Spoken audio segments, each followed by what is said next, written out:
Gaussian surfaces of equal radius r, so these circles are exactly the same, surround two spheres of equal charge q. So these aren't point charges, these have finite size.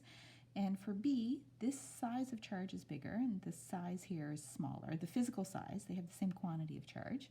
Which Gaussian surface has the larger electric field? So let's start with writing down Gauss's law. So Gauss's law says that the net electric flux through any enclosed surface is the integral of E dot dA equals Q inside divided by epsilon naught. Without doing any more work, you might see that the Q inside is the same for both, therefore the electric field is going to be the same for both. That's absolutely true, but let's go through the process of solving that.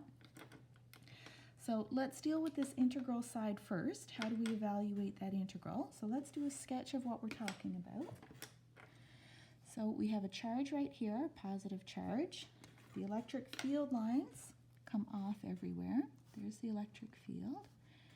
If we're doing Gauss's law, it means we're talking about a Gaussian surface, and we need to identify a Gaussian surface.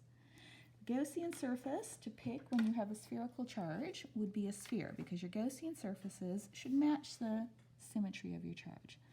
So Gaussian surface is a sphere with radius r.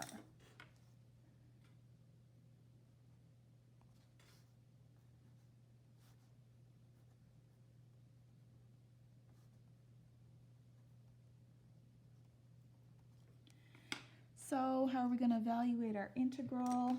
So the integral of E dot dA, let's deal with the scalar product first. The integral of E dot dA is E times dA times cosine theta. Theta is the angle between the electric field vector and the area vector. Our electric field vector we see points straight out. What about the area vector? Well, the area vector points straight out from the surface because that's the definition of an area vector. So the little bit of area here next to that electric field is straight out. We see that those two vectors are parallel, so this cosine theta is cosine of 0. So E is parallel to dA, which means that theta equals 0 degrees. So our integral of E dot dA times cosine theta is E times dA times cosine of 0, which is just 1.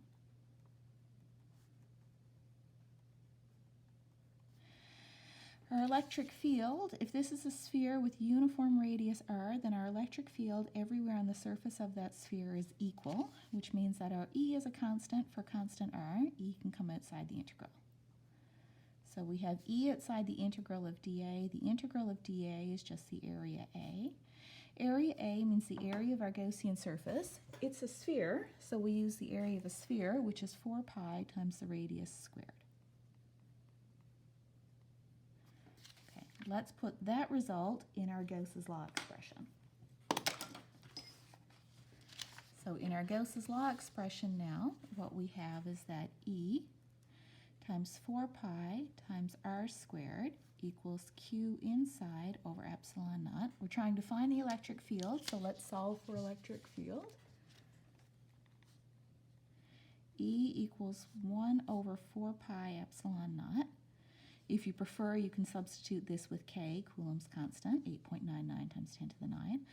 So 1 over 4 pi times epsilon naught times Q inside divided by r squared. So there's an expression for the magnitude of our electric field. So if we want to sort out which has the larger field, we have to sort out which has the larger charge. So for sphere A, QA equals plus Q, which means that electric field for A equals 1 over 4 pi times epsilon naught times Q inside, which is the charge of A, which is plus Q, over r squared. For sphere B, charge for B, also plus Q. So the electric field for B is 1 over 4 pi epsilon naught Q over r squared. We see that they have the same electric field because they have the same amount of charge inside the Gaussian surface.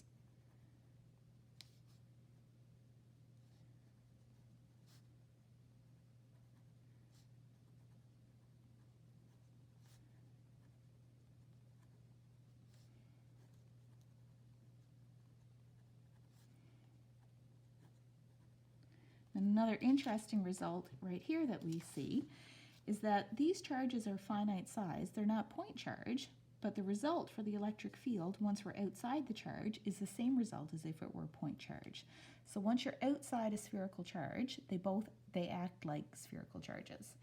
So our answer to this question is that they have the same electric field because there's the same amount of charge inside the Gaussian surface.